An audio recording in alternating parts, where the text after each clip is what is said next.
Zbog ukupnog socijalno-ekonomskog stanja u našoj zemlji i opće krize, većina građana vraća se pećima i dimnjacima, toplini drva i vatre, a time i svojim dimnjačarima. Vraća se tako i ugled pomalo zaboravljenom i zapostavljenom zanimanju, bez kojeg se ni u vrijeme visoke tehnologije neće moći. Najpoznatiji, ako ne i jedini cazinski dimnjačar Muhamed Mustedenagić kaže kako ljudi, kao po nekom nepisanom pravilu, čekaju zadnji moment da ga pozovu zbog problema s dimnjacima.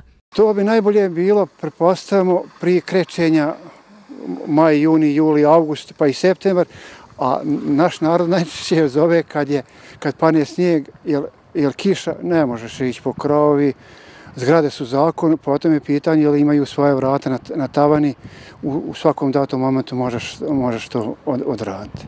Dimnjačarskim poslom Muhamed se počeo baviti prije 12 godina, kaže muka ga natjerala jer je bio bez zaposlenja.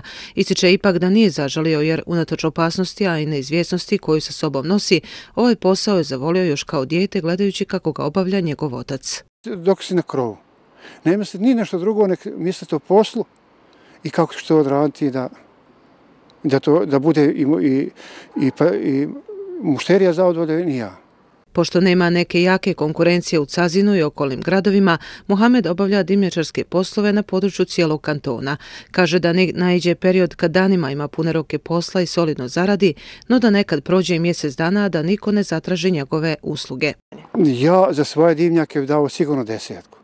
Ja što se mene tiče i mojih dimnjaka, jer stvarno to radim onako. Ja to ne bih htio raditi kako ne treba, ja to onda ne bi trebao raditi.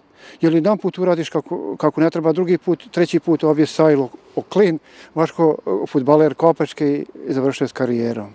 Dimnjačari tradicionalno nose crna odijela i kape, a smatra se da sresti dimnjačara znači sreću i pri susretu sa njim trebalo bi zavrnuti u krug jedno dugme na odjeći.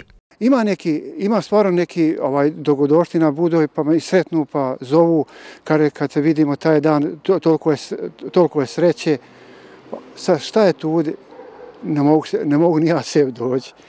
To su neke i ranije priče i to. Muhamed kaže kako dimnjačarski posao nije toliko težak i opasan kada se čovjek na njega navikne. Naravno, treba ga raditi sa voljom, bez žurbe, strke i napetosti, jer to je, naglašava Muhamed, vrlo ozbiljan i odgovoran posao.